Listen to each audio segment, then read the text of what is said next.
Information is key.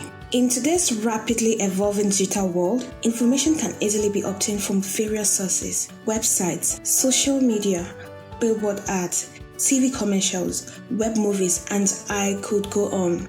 This information has been tailored to evoke a specific reaction from its target audience. It could be happiness, sadness, excitement, interest, anger. As an information designer, your goal would be to use visual elements to break down complex concepts into easily understandable and digestible information. So what then is information design? Information design is about making large amounts of complex information clear and accessible to audiences. To communicate such complex data, you will have to make use of well-known elements such as charts, graphs, signs, pictograms, icons, and sign systems.